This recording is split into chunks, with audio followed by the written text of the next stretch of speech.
Uncover Aurora recently reported that Mayor Irvin accepted $20,000 in campaign donations from DAC developers and affiliated companies for the East Bank Development Project.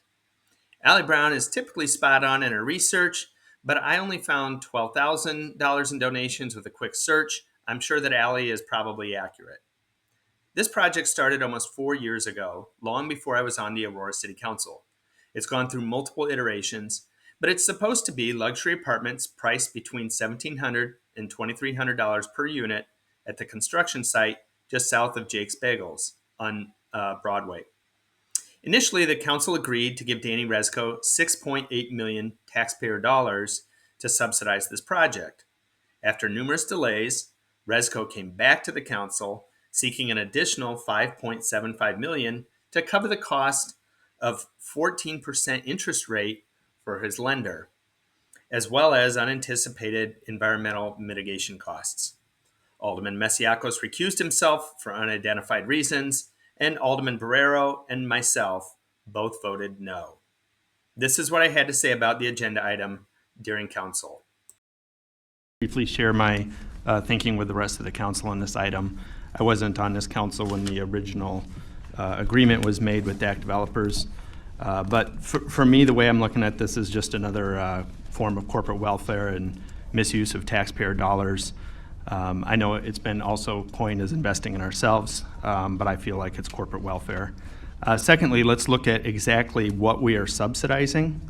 Number one, the developer paid way too much for this property when they paid $1.8 million. At the time of purchase, the equalized assessed value was $45,000, which means the purchase price should have been in the neighborhood of $140,000, $150,000. Remember, the council at that time considered that the property was blighted. Secondly, we're subsidizing a banker who hiked their interest rates from 8% to 14%, effectively loan sharking.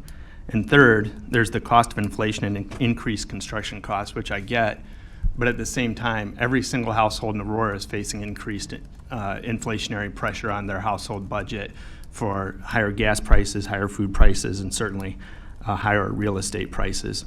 So literally, we're asking the hardworking people of Aurora to subsidize a Chicago developer, a banker, and a real estate speculator who was overpaid for the property. And in exchange for this subsidy, what are we getting out of it?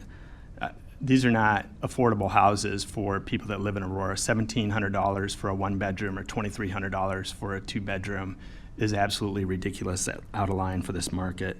And the end result is that we're literally asking the Aurora taxpayers to dig in their pockets and price themselves out of their own community.